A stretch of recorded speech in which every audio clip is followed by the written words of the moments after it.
नमस्कार, आदाब, सत श्री अकाल और अस्सलाम वालेकुम। मैं हूं मोहम्मद अहमद काज़मी, लेकर आया हूं आपका पसंदीदा कार्यक्रम आपके रूबरू। जैसा कि आपको मालूम है, इस कार्यक्रम में हम ज़्यादा जानकार लोगों से, बड़े लोगों से आपकी मुलाकात कराते हैं और जो इश्यूज़, जो समाचार, जो मुद्दे चल रहे होते हैं मीडिया में और जो आपके आस-पास जो घटनाएँ हो रही होती हैं देश-विदेश में, उस पर हम राय जानने की कोशिश करते हैं और आपको मिलवाते हैं जानकार लोगों से। आज मेरे खास मेहमान हैं शाहिद सिद्दीकी साहब, जो नई दुनिया उर्दू वीकली अखबार के एडिटर, फॉर्मर पार्लियामेंटेरियन और सोशल एक्टिविस्ट हैं। बहुत ही एक्टिवली समाज के मामलात में इन्वॉल्व रहते हैं, बहुत से लोगों को मदद करते रहते हैं। शाहिद सिद्दीकी साहब, वेलकम है आपका जी मीडिया शुक्रिया। स्टार वर्ल्ड में।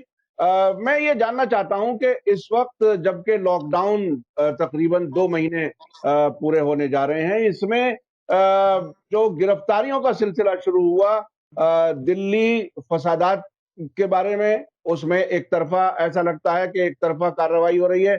उन लोगों के खिलाफ आज भी कार्रवाई नहीं हुई जिन्होंने हेट स्पीचेस दिए थे, भड़काया था।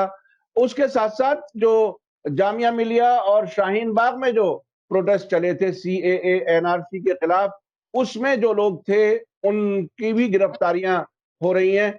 और ये क्या, आपको क्या लगता है कि क्या ये लॉकडाउन का एक तरह से मिसयूज किया जा रहा है कि लोग अपने अपने घरों में बंद हैं, कोई रिएक्शन नहीं आएगा, उनकी जो मर्जी आए वो कर लें? क्या मुल्क में कानून की, और खास तौर पर जो ये कोविड 19 में जो एडवाइजरीज हैं, इस जिसमें इकट्ठा होना, सोशल डिस्टेंसिंग के बारे में बाकायदा पाबंदियां हैं, लेकिन दूसरी तरफ वो गिरफ्तारियां घरों पर पहुंच रहे हैं पुलिस वाले, ये आप इसको कैसे देख रहे हैं? ये बहुत ही गैर मामूली सूरत हाल। आपने मेरे कहने के लिए कुछ छोड़ा नहीं, मेरे सवाल का जवाब आप ही ने दे दिया अपने सवाल में कि ये किस तरीके से मिसयूज हो रहा है। और जो कोविड 19 को लेकर जिस तरह से लॉकडाउन है, उस लॉकडाउन का फायदा उठा रही है सरकार, जो अफसोसनाक है, शर्मनाक है, जो भारतीय लोकतंत्र के खिलाफ है, संविधान के खिलाफ है, और मैं समझता हूँ सबसे बड़ी चीज इंसानियत के खिलाफ है। जब पूरी इंसानियत पूरी दुनिया में एक दिक्कत में है, एक परेशानी में है, हर आदमी खौफजदा है, हर घर में खौफ का साया है, उस वक्त आप जाकर उन लड़कियों को पकड़ लें, गिरफ्तार कर लें, एक प्रेग्नेंट लड़की को आप पकड़ लें, आप दूसरी लड़कियों को पकड़ लें, उनका कसूर क्या है, उनका गुनाह क्या है कि उन्होंने हुकूमत की मुखालफत की थी एनआरसी को लेकर। तो ये बड़ा ही खतरनाक और अफसोसनाक है, शर्मनाक है। और मुझे उससे ज्यादा मुझे तकलीफ यह है हमारी अदालतों के ऊपर, क्योंकि हमारी अदालतों को जिस तरह से इसका सियो मोटो एक कॉग्निजेंस लेना चाहिए था, हमारी अदालतों को इस पर सरगर्म होना चाहिए था, वो नहीं हुई है। वो इस पर बात करने को तैयार नहीं है, जबकि अदालत किसी भी आम आदमी के लिए आखिरी जो पनाहगाह है वो मुल्क की अदालत है। अगर अदालतों के दरवाजे बंद हो जाएं तो मैं समझता हूँ इंसाफ के दरवाजे बंद हो जाते हैं। तो आज इंसाफ के दरवाजे बंद हो गए हैं और ये जामिया के बच्चों के साथ जो किया जा रहा है वो शर्मनाक, अफसोसनाक है। जिन लोगों ने दंगे कराए, जिन्होंने आग लगाई, जिन्होंने नफरत की आग लगाई, जो दुनिया भर की बेहुदा तकरीरें करते रहे, नफरत की आग फैलाते रहे, उनके खिलाफ कोई कार्रवाई नहीं हुई। तो पूरी दुनिया देख रही है और पूरी दुनिया में ये पैगाम जा रहा है कि हिंदुस्तान में आज सिर्फ जो है कोविड से खतरा नहीं है, कोरोना वायरस से खतरा नहीं है, आज हिंदुस्तान को नफरत के इस वायरस से खतरा है, फिरका परस्ती के इस वायरस से खतरा है और भारत के संविधान को खतरा है। ऐसे वक्त में जो सेकुलर फोर्सेस हैं, जो सियासी पार्टियां हैं, जो इंटेलेक्चुअल लोग हैं मुख्तलिफ कम्युनिटीज से, उनकी क्या जिम्मेदारी है? ये इसको किस तरह से फेस किया जाए? और जो विक्टिम्स हैं, जिन्होंने सिर्फ प्रोटेस्ट में मसलन हिस्सा लिया है, जो कॉन्स्टिट्यूशन इजाजत देता है, उसको सेफगार्ड करने के लिए सेकुलर पार्टियों की, सेकुलर एलिमेंट्स जो समाज में हैं, उनकी क्या जिम्मेदारी है आपका? जिम्मेदारी मुझे कहने की जरूरत नहीं है, एक सड़क पे चलता आदमी भी जानता है क्या जिम्मेदारी है। तो लेकिन वो जिम्मेदारी तो निभा नहीं रहे कोई। और इस वक्त जो हालात हैं उसमें हर आदमी खौफजदा है, हर आदमी अपनी जान बचाने की फिक्र में है। जो चीन का सबसे बड़ा सरमायादार है, उस अली बाबा का मालिक, उसने कहा कि आज सवाल ये नहीं है कि आप कैसे मुनाफा कमाएंगे, कैसे बिजनेस बचाएंगे, आज सवाल ये है कि जान कैसे बचाएंगे। तो आज हर इंसान अपनी जान बचाने, मुकेश अंबानी से लेके और नीचे जो सड़क पे चल रहा है इंसान, जो रेल की पटरियों पे मारा जा रहा है इंसान, वो अपनी जान बचाने की फिक्र में है। और मीडिया जो है वो सवालों सवाल जवाब करने को पहले भी तैयार नहीं था, आज भी तैयार नहीं है, अदालतें तैयार नहीं है। तो आज सवाल सिर्फ जामिया के स्टूडेंट्स का नहीं है, आज सवाल यह है कि भारत में लोकतंत्र अब बचेगा ये नहीं, क्योंकि उसका पूरा फायदा उठा के इस वक्त मजदूरों के हुकूक छीने जा रहे हैं, इस वक्त गरीबों के तमाम हुकूक छीने जा रहे हैं। सुप्रीम कोर्ट जो है वो इस पर तो फैसला दे देता है फौरन कि साहब शराब की दुकानें खुलनी चाहिए, नहीं खुलनी चाहिए, वो कैसे घर में शराब सप्लाई कराई जाए, शराब को सप्लाई करने के क्या तरीके हों बेहतर, उस पर सुप्रीम कोर्ट के पास वक्त है। लेकिन सुप्रीम कोर्ट के पास इसके लिए वक्त नहीं है कि जो गरीब सड़कों पे चल रहे हैं पैदल, उनके लिए गवर्नमेंट क्या पॉलिसी बनाएगी, किस तरह से ट्रेनें चलनी चाहिए, किस तरह से बसें चलनी चाहिए, एक पॉलिसी होनी चाहिए। आप 2 महीने तक इस तरह से बसें सड़कों पे बंद नहीं कर सकते, आप लोगों को घर में कैद नहीं कर सकते। आपको पॉलिसी बनानी होगी कि साहब ये ट्रेनें चलेंगी, हर ट्रेन के डब्बे में एक सीट पे एक आदमी बैठेगा। तो इस तरह से जो एहतियात है उसको लेते हुए लोगों के घर पहुंचना चाहिए था, लेकिन लाखों लोग सड़कों पे मारे घूम रहे हैं। तो जो हालात हैं उसमें सिर्फ जामिया के बच्चे खतरे में नहीं है, और कोई ये कहे कि साहब मुसलमान खतरे में नहीं, मुसलमान खतरे में नहीं है, ये हिंदुस्तान खतरे में है, हिंदुस्तान का हिंदू खतरे में है, अक्सरियत खतरे में है। और इस खतरे से लड़ने के लिए जिस तरह से आना चाहिए था मुल्क के पार्टियों को, पार्टियां तो नहीं आ रही आगे, लेकिन दानिशवर बहुत सारे आवाज उठा रहे हैं, सोशल मीडिया में बहुत आवाज उठ रही है, और मैं समझता हूं कि यही हिंदुस्तान की ताकत है, और आखिरकार हम लोग कामयाब होंगे, आखिरकार शिकस्त होगी। ये चीजें बहुत देर तक चलती नहीं है, और ना हिटलर की चली थी, ना इंदिरा गांधी की चली, ना किसी और डिक्टेटर की चलती हैं। तो यहाँ पर वक्त बदलेगा, सुबह आएगी, अंधेरा है, बहुत अंधेरा है, लेकिन सुबह की रोशनी भी हमें दूर नजर आ रही है। जी, आपने बहुत ही उम्मीद की बात कही, बहुत ही पॉजिटिव रहने की बात कही। इस वक्त दिल्ली माइनॉरिटी कमीशन के चेयरमैन डॉक्टर जफरुल इस्लाम खान साहब, जो एक सोशल, एक उनका एक विकार है, और उन्होंने पूरी जिंदगी जिस अंदाज में गुजारी है वो पूरे मुल्क के, पूरी दुनिया के सामने है। वो अच्छे जर्नलिस्ट भी हैं, एक अच्छे सोशल एक्टिविस्ट भी हैं, और माइनॉरिटी कमीशन में बहुत से वो काम ऐसे कर रहे थे जो बहुत से सियासी किस्म के लोग जो हमसे पहले होते थे वो नहीं कर पाते थे। उस शख्स को भी, जो इतनी ईमानदारी से काम कर रहा था, जिस जिम्मेदारी उसे दी गई थी, उसके खिलाफ स्पेशल सेल में दिल्ली पुलिस बाकायदा एक एफआईआर दर्ज कर लेती है, और अफ्तार के वक्त उसके घर पर रेड डालती है। ये इस सब में क्या मैसेज देना चाह रही है हुकूमत? क्या क्या है इसके पीछे? आपके सब सवाल वो ऐसे हैं जिनको कहते हैं प्रेग्नेंट हैं, उसका सवाल का जवाब आपके सवाल में ही जवाब होता है, तो मेरे कहने के लिए आप कुछ छोड़ते नहीं है। लेकिन मैं फिर भी ये कहूंगा कि जो जफर इस्लाम साहब के साथ हो रहा है वो इसलिए नहीं हो रहा है कि उन्होंने अभी कोई ट्वीट किया था, बल्कि इसलिए हो रहा है जो आपने बात कही थी कि बहुत अच्छे आदमी हैं, बहुत वो काम कर रहे हैं, तो इसीलिए पकड़े जा रहे हैं।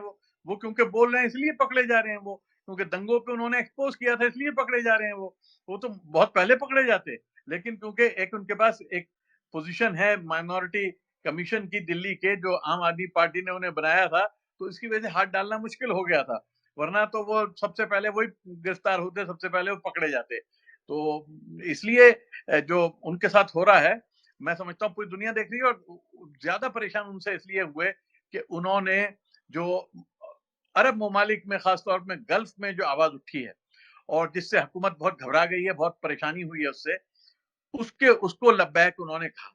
कुछ लोग हैं वो कह रहे हैं साहब कोई हक नहीं है इन अरबों को हमारे हिंदुस्तान के मामलात में बोलने का, अंदरूनी मामलात में। मैं भी बिल्कुल कहता हूं कि हमारे अंदरूनी मामलात में बोलने का किसी को हक नहीं है, लेकिन जब लोग मारे जाएं तो ये किसी के अंदरूनी मामलात नहीं होते, ये इंसानी मामलात होते हैं, ये बैनुल अक़वामी मामलात होते हैं। अगर दुनिया में कहीं भी किसी हिंदुस्तानी को, किसी हिंदू के ऊपर जुल्म होगा, चाहे पाकिस्तान में, चाहे अफ्रीका में, चाहे सऊदी अरब में, चाहे दुबई में, चाहे अमेरिका में, तो हिंदुस्तान की हुकूमत बोलती है, हिंदुस्तान की फॉरेन मिनिस्ट्री आवाज उठाती है, और हम उसके साथ हैं, हम हिमायत करते हैं। क्योंकि अगर किसी हिंदुस्तानी को इसलिए मार दिया जाता है अमेरिका में कि उसका रंग जो है वो गोरा नहीं है या वो भारतीय है, तो हम उसके खिलाफ आवाज उठाना हमारी जिम्मेदारी है। वो कोई, हम अमेरिका के अंदरूनी मामलात में मुदाखलत नहीं है। तो इसलिए जब कोई मुस्लिम ममालिक या अमेरिका ने इस पर मुखालफत की है, बरतानिया ने की है, तो अमेरिका बरतानिया के खिलाफ तो हम कुछ बोलते नहीं है। लेकिन अगर कोई सऊदी अरब या गल्फ या दुबई या यूएई कुछ कहता है, तो हम कहते हैं साहब देखिए मुसलमान आ गए बोलने के लिए, तो हम बहुत परेशान हो जाते हैं। तो ये हमारा गलत है कि हमारे अंदरूनी मामलात में आप मुदाखलत मत कीजिए। अंदरूनी मामलात नहीं है जो ह्यूमन राइट्स हैं वो इंटरनेशनल हैं, ह्यूमन राइट्स किसी के अंदरूनी मामलात नहीं है, ह्यूमन राइट्स पर बोलने का हर इंसान को हक है। दुनिया में जहां भी ह्यूमन राइट्स का वायलेशन होगा मैं बोलूंगा, मैं परवाह नहीं करूंगा कि वो सऊदी अरब में हो रहा है या ईरान में हो रहा है। अगर ईरान में ह्यूमन राइट्स का वायलेशन है तो हमारी जिम्मेदारी है, सऊदी अरब में है तो हमारी जिम्मेदारी है, और जब यहाँ पे ह्यूमन राइट्स का वायलेशन है तो ईरान की और सऊदी अरब की जिम्मेदारी है कि वो बोले। इसमें ये पहली बार एक अरसे से आप भी जाहिर है दुनिया को देख रहे हैं, अरब मुल्कों से इस किस्म का रिएक्शन पहली बार, तकरीबन पहली बार आया है। इसमें क्या सिचुएशन में क्या तब्दीली है जिसकी वजह से ये हुआ? आप इसको किस तरह से देख रहे हैं? क्योंकि कुछ हुकूमतें, वहां की हुकूमतें नहीं बल्कि पब्लिक की तरफ से आवाजें आ रही हैं ज्यादातर, उसे आप कैसे देखते हैं? देखिए, ऐसा है कि पहले एक तो जो यहाँ पे फसादात वगैरह होते रहे उसकी खबरें नहीं आती। सोशल मीडिया का एक फायदा और नुकसान दोनों है। तो एक फायदा ये हुआ है कि जो किसी छोटे से छोटे कस्बे में होता है वो पूरी दुनिया के सामने आ जाता है। अगर कहीं बिहार के किसी बहुत दूर दराज गांव में अगर किसी को मारा जाता है तो उसका वीडियो डल जाता है और वो अमेरिका में बैठा आदमी देख लेता है, ऑस्ट्रेलिया में भी, और सऊदी अरब और ईरान में बैठा हुआ भी देखता है। तो एक तो ये बार बार उनके सामने ये चीज आ रही थी। दूसरे जो अरबों को निशाना बनाया गया, खासतौर पे तेजस्वी का जो ट्वीट था, पुराना ट्वीट था जिसमें उसने अरब औरतों को मजाक उड़ाया था, अरब मर्दों का मजाक उड़ाया था और उनके बारे में कोई सेक्सुअल ऐसी गंदी बातें कही थी कि जिससे उनके दिल को जाके चोट लगी अरबों के। तो जब उनके दिल को लगी तो वो बोले, और जब वो बोले तो उन्होंने देखना शुरू किया, आंख खोल के जब देखना शुरू किया तो वहां पे अंबार नजर आया उन्हें सोशल मीडिया के ऊपर नफरत का। तो जब अंबार नजर आया तो बहुत सारे लोगों ने आवाज उठाई। एक बात तो ये है। दूसरी बात ये है कि आज हिंदुस्तान की वो ताकत नहीं है। आज अमेरिका भी तो बोल रहा है ना, अमेरिका ने कभी इस तरह से हिंदुस्तान के खिलाफ नई रेजोल्यूशन पास की है जो आज कर रहा है। अमेरिका की जो कांग्रेस है उसमें हो रहा है, बर्तानिया में हो रहा है, ऑस्ट्रेलिया कर रहा है, स्वीडन कर रहा है, कनाडा कर रहा है। तो ऐसा नहीं है कि सिर्फ ये बोल रहे हैं। तो जब आप, और सबसे ज्यादा लोगों को तकलीफ ये हुई कि आज जब कोरोना फैल रहा है और पूरी दुनिया एक होकर कोरोना का मुकाबला कर रही है, आप ये कह दो कि कोरोना के लिए मुसलमान जिम्मेदार है, इस्लाम जिम्मेदार है, वो भी एक वजह थी। तीसरी वजह ये थी कि तबलीगी जमात पे जब हमला हुआ, तबलीगी जमात पूरे अरब मुल्कों में जानी जाती है अमन पुरअमन जमात के तौर पर। हमें तो शिकायत उससे हमें यह है कि वो बहुत ज्यादा पुरअमन है, वो कभी किसी मामले में मुदाखलत करती नहीं, बोलती नहीं, लोग मरते रहे वो खामोश रहते हैं, दूसरी तरफ देखते हैं वो। तो अरबों में ये भी मैसेज गया कि भाई तबलीगी जमात के ऊपर ये इल्जाम लगाना कि साहब वो कोरोना फैला रही है, ये गलत है, तो वो भी एक मैसेज गया। तो ये सारी चीजें मिलाकर, और हिंदुस्तान की जब कमजोर हालत हो गई है, इकोनॉमिक हालत भी, दूसरी इंटरनेशनल पोजीशन भी हमारी जो है वो आज वो नहीं है जो 2008 में, 2012 में या 2016 में भी जो थी, वो आज हिंदुस्तान की पोजीशन नहीं है। तो उसकी वजह से भी आज पूरी दुनिया आसानी से हमारे खिलाफ बोलने की हिम्मत और हौसला कर रही है। तो ये सारी चीजें हैं जिसकी वजह से हालात खराब है। बहुत बहुत शुक्रिया जनाब शाहिद सिद्दीकी साहब। खास तौर पर आपने 2-3 बातें बहुत अहम कही। लोकतंत्र खतरे में है, अदालतें अपना काम नहीं कर रही, हिंदुस्तान खतरे में है। ये वाकई बहुत ही चैलेंजिंग है और सभी के लिए मैं समझता हूँ गौर करने की बात है। और जिस तरह से अरबों ने रिएक्ट किया हिंदुस्तान में मुसलमानों पर होने वाले जुल्म के खिलाफ, और जिस तरह से जफरुल इस्लाम खान साहब के लिए उनके खिलाफ जिस तरह से एक कैंपेन चलाई जा रही है, वो भी बहरहाल आपने बहुत अच्छे से बताया।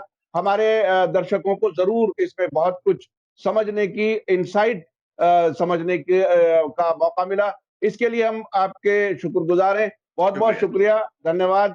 जय भारत, जय हिंद। मीडिया स्टार वर्ल्ड के और वीडियो देखने के लिए हमारे चैनल को सब्सक्राइब करें और सीधे नोटिफिकेशन पाने के लिए बेल आइकन दबाएं। और अगर हमारी खबर सच्ची और अच्छी लगे तो अपने व्हाट्सएप, इंस्टाग्राम, फेसबुक और ट्विटर अकाउंट पर ज़रूर शेयर करें।